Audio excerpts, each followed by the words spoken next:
Morning, everybody. Ugh. Well, for anybody who was wondering before you ask, my little trip back to 1969 last night was a total bust. For those who don't know what I'm talking about, you can watch last night's After Hours episode. But the Tarbus landed safely right where it was supposed to. I got outside, got all the models together. $3 a piece down to 70 cents a piece. Had about a gazillion dollars worth of now collectible models still in the cellophane. Went up to the counter, and they'd never seen a credit card with an electronic chip in it. Didn't know what it was. And when I tried to use cash, they saw my modern money and thought it was counterfeit. I barely got back in the Tarbus and got back to here before the cops showed up. And I thought about, well, maybe if I go back with old money, but if you look, old money's now a collector's item and it costs more than the models do. So going back in time to buy models isn't going to work.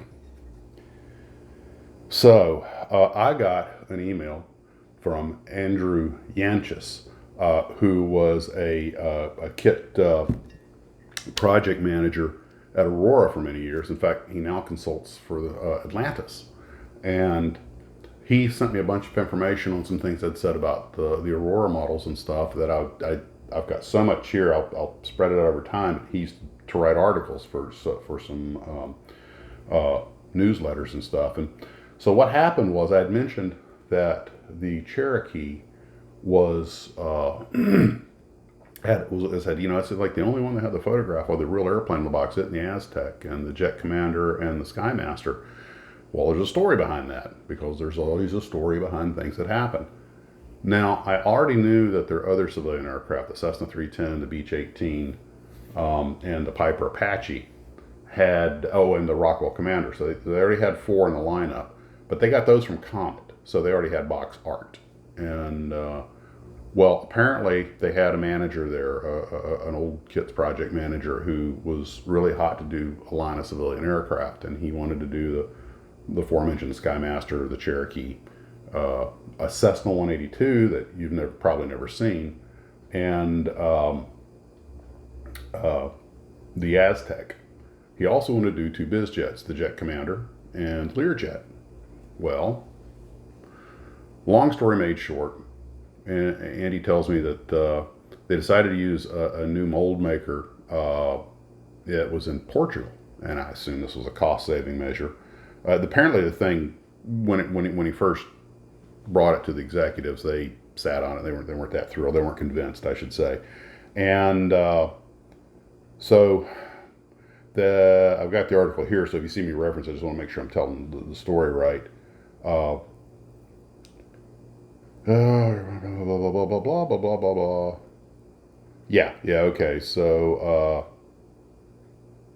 the tooling began, and they sent the stuff over to Portugal to get it made, to get the molds made, and apparently they never made molds for a plastics company. And the patterns, when they cut the molds, they brought them back to Aurora. They did some test shots, and apparently they were so rough that they not only weren't any good, they couldn't even be saved. So they had him send all the patterns and stuff back to the U.S., and the remaining 4 aircraft were cut in the U.S., and those are the ones we got. So I guess they weren't interested in reinvesting and doing it over again with new patterns with the 182 and the Learjet. But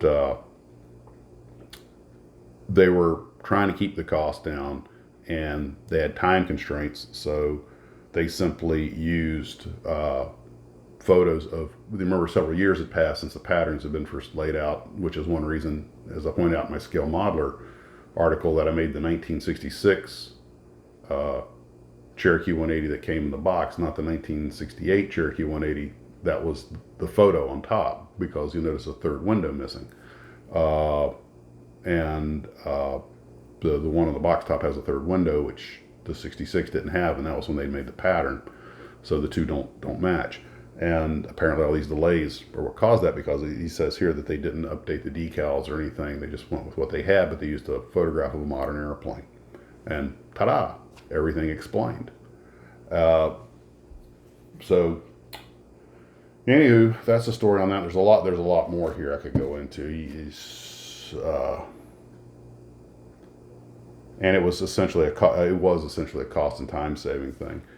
But he also talks about why Aurora never put out an SST. And a long story short, Aurora, they said Aurora produced a lot of non-existent aircraft, and they almost produced the Boeing 2707 with the swing wing and fixed wing versions. But when the Concorde, it became obvious that the Concorde was going to be the jet, the supersonic. They went to the people, the Concorde people, and said, "Okay, we'd like to make your SST," and they wanted royalties, fees and royalties, and of course that killed that. So you may remember some other videos I always talked about when you deal with big corporations, the greed sets in. I get it that they're businesses, but you'd have thought they'd have said, "Hey, this is a great way to promote what we're doing. Yeah, go ahead and make lots of them." But they didn't, and there you go. Also, that a lot of people poke at Aurora, and I'm guilty of that too, because it wasn't to me. But Aurora, God bless them. Their stuff wasn't expensive. They were in at the beginning. They put out plenty of stuff. They weren't afraid to just make a concept. The famous MiG, which turned out to be something else, but they didn't know what a MiG 17 looked like, or MiG 19. They just made what they had, what they thought it would be, and I'm like, there's a cool factor in that, and I'm sure they sold plenty of them because sometimes they get repopped, and I don't know. It's just they were there, and they were willing to make a lot of stuff. They kind of like Star Trek, go where no model company has gone before, and that deserves some respect. And let's be honest, later on, a lot of their kit molds later on got really, really good. I mean, enough that after the buyout by Monogram put some of them into production, and so I don't know. All the TV tie-ins they had, there was just a certain romance about Aurora, and here's to all of them. I'm not really sure exactly which people decided, made the final decision. I know that Gio Marino and Abe Shikes and the others were running the place, but I'm not sure exactly who up there would have said, "Okay, we'll commit to this." And it just, all of us, no matter how much we like to poke fun at them, and all of us probably have some good Aurora memories out there, and I certainly have my share. And of course, if you're a slot car guy, they had plenty of that. They were up to the neck in that. So anyway, sometimes I don't think we give them enough love. Same for Lindbergh. Yeah, I know they made a lot of iffy kits, and maybe I'm being kind there, but they also made some pretty cool stuff, and they made it for a long time. It's just,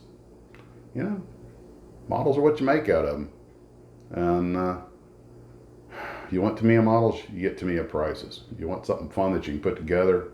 Just everybody's got a thing. No judgment here. As long as you're having a good time, that's what matters. Well, guys, we'll talk at you later. One more sip left here.